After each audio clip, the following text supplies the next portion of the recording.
Assalamualaikum and good day everyone. My name is Mysarah, Binti ABDUL. My matric number is 298886.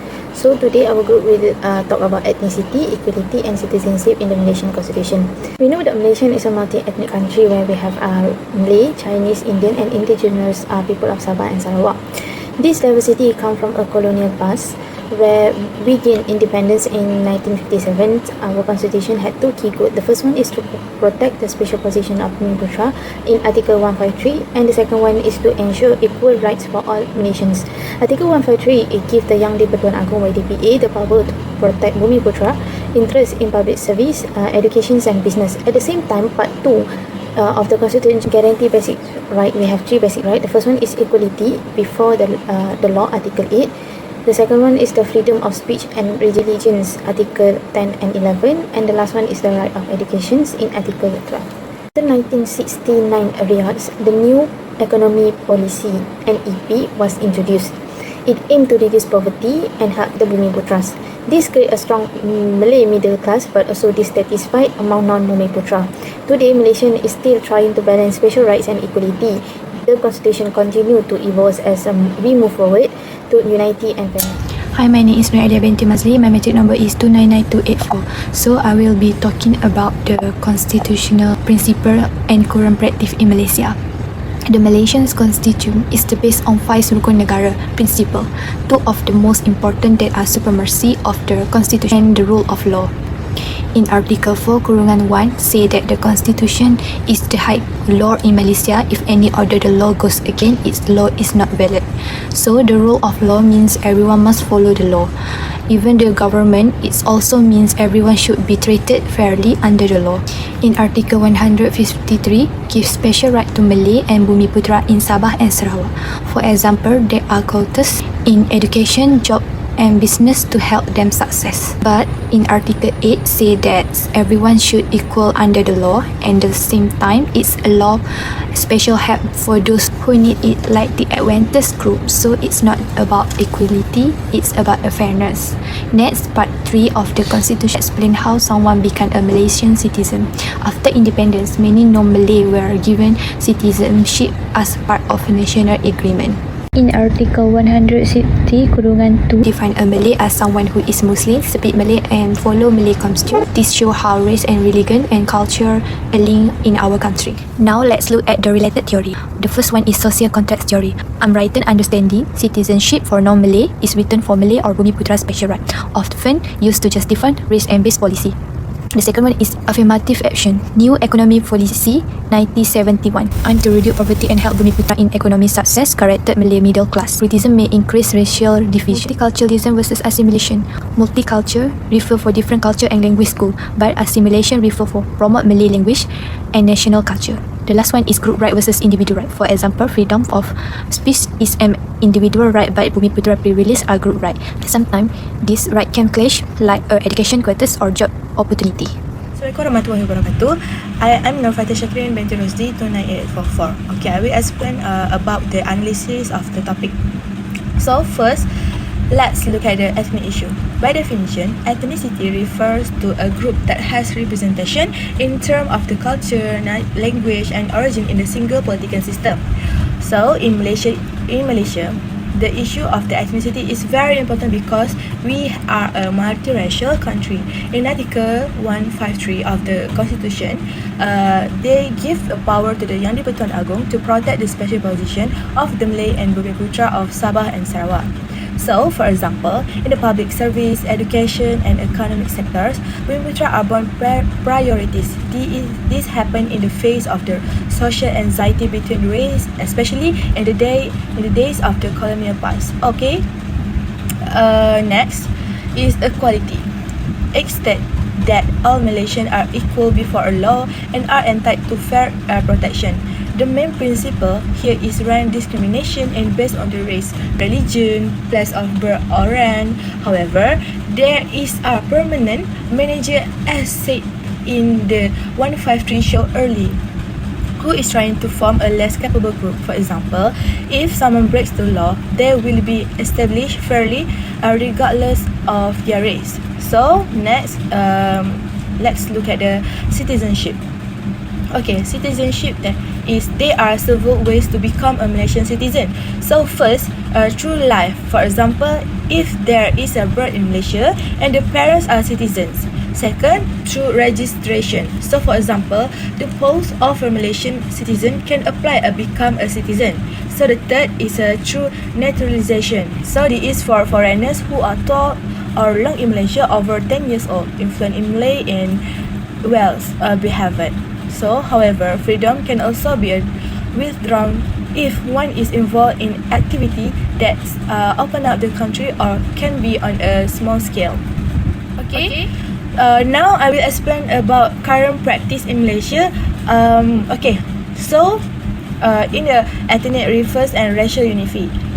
First, we look at the ethnicity, privilege and racial unity in Malaysia.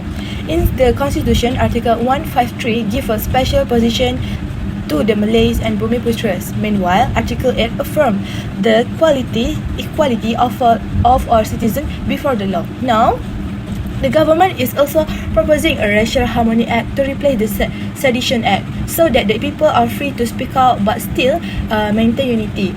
Among the current practice we can see in Malaysia is Malaysia is recognized as a multiracial country such as Malay, Chinese, Indian and ethnic Sabahan and Sarakian. So, privilege of the Malay, for example, priorities interest to the campus and to get a scholarship. Cultural unity is also instilled through the celebration of various festivals such as Hari Raya, Chinese New Year and Deepavali at the school or work. Okay, for example, at school, students from different race will come together to celebrate National Day and make a cultural performance. Okay, next we look at the equality and social justice practice. Okay, in practice of equality, based on Article 8 of the Constitution, now women are also given the opportunity to hold important positions in the government, politics and the judiciary. This shows that gender equality is increasingly being practiced. In addition, equal education opportunities for all races in primary and secondary school. Employment opportunities are open to all races, whether in the public or private sector. The main purpose of all this is to create a just, harmonious and free from discrimination and society. For example, an Indian woman can be a high-ranking in government official, and Chinese, Malay, and Sabah Sarawak student can study at the same school and sit for the same exams. Okay, now let's look at the citizenship and legal change. Okay, the current practice is generally children born in Malaysia automatically become a citizen if their parents are Malaysian citizens. There are also those who can become a citizen through registration or naturalization, but they need to be fluent in Malay and pass an interview. Background check are also strictly conducted. So now, there are proposed amendment to the new law for 2023 until 2024.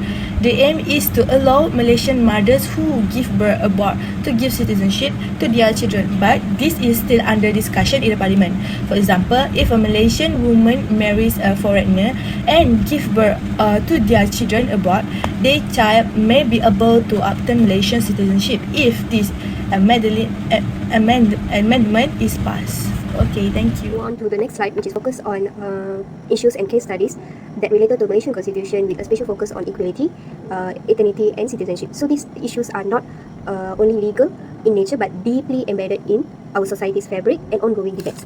So first issues, we focus on current and controversial issues, which is citizenship rights for Malaysian mothers. So under Article 14(1)(b), only children born in overseas to the Malaysian fathers are granted automatic citizenship. So this has led to the legal action by the NGO, which is Family Frontliners, which is challenged this provision as a discriminatory under the Article 8, which guarantees the gender equality. So in 2021, the High Court ruled in a favour to equal rights for the mothers, but the government appealed the decision and introduced the stricter amendments in 2023. This triggered public outcry and also from the civil society and legal experts calling it step backward for the human rights. So these issues raise an important issues, which is can a constitutional framework written in decades ago truly reflect the modern values of equality and inclusiveness. Next issue, we address the ethnic-based quotas in higher education, which is stated in Article 153, protects the special position of Malays and Bumiputras, which is implemented through the scholarships and admission policy like MARA and JPA. So however, the Article 8 also promises that equality before the law. So there are growing tension between the affirmative, which is action, and meritocracy, especially with the high-performing and non-Bumiputera students being denied opportunities. But NGOs like G25 and Bersih advocate shifting from the race-based to the need-based policies. So this reflects the broader national debate, so how we balance the historical injustice with the present-day fairness.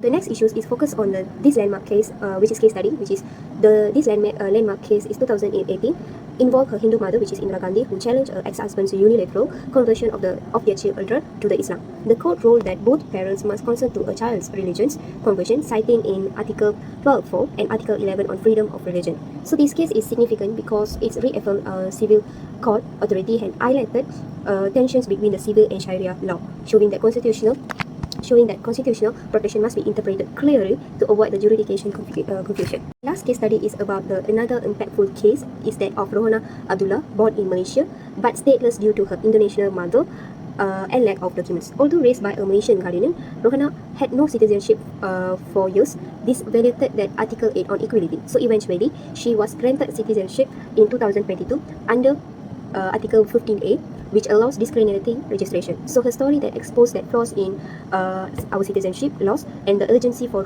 reform that reflect human rights and compassion, especially. Let's move on to the second part of the presentation, which is focused on SWOT analysis of Malaysian constitution. So firstly, about the strength, which is recognition of multiculturalism, which is focused in Article 3, 8 and 11. So one of the biggest strengths of our constitution is its recognition of Malaysia as a multi-ethnic and multi-religious country. So under Article 3, Islam is the official religion, but freedom to practice other religions is protected by the Article 11. So this guarantee harmony and ensure that all citizens, regardless of race, religion, can practice their faith freely. Meanwhile, the Article 8 emphasizes the equality before the law, which is essential for national unity. And the second strength is about the legal protection for Bumiputera and clear citizenship framework. So Article 153 gives a special privilege to the Malays and Bumiputera, especially in areas like education, employment, business, and other sectors. So this was important after the 1969 to reduce the economic imbalance and promote the social stability. So at the same time, Article 14 outlines who qualify Malaysian citizenship, ensuring the structural legal process. So the secondly, about the weaknesses. So first weakness is about the inequality in firm action policy. So for example, Article 153, while protecting Bumiputera rights, sometimes conflict with the Article 8, which guarantee equality for all. Many non-Bumiputera students feel unfairly treated when they are denied scholarship or university placement despite the excellent results. So this has led to the public frustration and debates on whether our current policies are still relevant today. So the second weakness is about the another major weakness is overlap between the civil and Sharia law, especially in family and religious matter. So this caused a legal confusion and sometimes delays in justice. So a famous example, we can say that Lina Joy case in 2007, where the court ruled that a religion confession issues must be handled by the Sharia court. So even though Lina Joy was asking for civil recognition of a conversion from Islam to Christianity, so this limit the civil court ability to protect some individual rights. The next slide, we focus on opportunities and threats. So firstly, about the opportunities, which is one of the positive side, Malaysia is under the international pressure to strengthen human rights. For example, by supporting CIDAW, which is Convention on the Elimination of All Form of Discrimination Against the Human, which is we have seen movement like Family Frontliners pushing for gender equal citizenship laws. So this shows that global influence can lead to the positive legal reforms. So second opportunity is focused on shift towards the need-based affirmative action, which is for instance, we can say that the government shared Prospective Vision 2030, which is promote the fairness through the inclusivity and meritocracy. So this could help to reduce ethnic tension and ensure that help goes to those who truly need it, regardless of race. So the second part is about the threats. So unfortunately, political groups sometimes use race and religion to gain the support, which is groups like Perkasa, which is promote the ketuhanan Melayu or Malay supremacy, create to fear and deepen division. So this undermines our constitutional goal of unity and equal rights. So the last threat is focused on migration and stateless issues. So we can say that another serious threat is focused on stateless individuals, especially children born without the proper documentation. This case of Rohana Abdullah shows how such children can grow up without basic rights, even if they were raised by the Malaysian guardian. So this not only affect the human dignity, but also put the pressure on our legal and welfare system. So that's all. Now we go for the recommendations for some key issue that we have. The first one is citizenship for child born overseas to Malaysian mother. Under Article 14(1)(b), only father can automatically pass citizenship to foreign born children. Mother cannot. This is unfair and unequal. So we suggest change the constitutions to allow both parents to pass citizenship, where mother and father can pass their citizenship to their foreign born child. The second one is follow international agreement like CEDAW. The third one is form a bipartite committee to review the law. The fourth one is involve the public to make the process inclusive and fair. The second issue is quotas in higher educations. Article 153 allow ethic-based quotas to help Bumiputra student, but today some feel like this system is outdated and unfair. So we suggested, or we recommended, move from race-based to need-based support. So we focus on need-based support rather than race-based. The second one is offer more merit-based scholarships, especially in STEM and medic. The third one is set up multi-ethnic education council for transparency. The fourth one is focus on the rural school and poor Bumiputra. Let's move for the recommendation for 2 case studies. The first one is Indira Gandhi case, where the religion, convictions and law conflict. In this case, we know that a child was converted to Islam without both parent consent. The federal court ruled in 2018 that both parents must agree their child to convert in Islam religions. It also says civil court has final say in constitution matters. So we suggest in these cases, strengthen civil court authority. The second one is improve cooperation between civil and Sharia court. The third one is educate the public about their legal right. So the last case was Rohana Abdullah case, stateless children. Rohana was born in Malaysia but had no citizenship. The process to apply is slow and confusion under Article 15A. So we recommended for this case is clear and fast application procedure. The second one is a national task force for the help stateless child. The third one is provide education, healthcare and temporary ID while waiting for the citizenship. The fourth one is follow the UN conventions on the right of the child, CRC. So that's all for the recommendation. To conclude everything, in conclusion, the Malaysian constitutions aim to balance special rights for Bumiputra with equality for all citizenship. However, issues like gender inequality in citizenship, education, quotas and stateless show that updates are needed. Moving forward, we must ensure that our law are fair, inclusive and protect the right of every Malaysians. Thank you.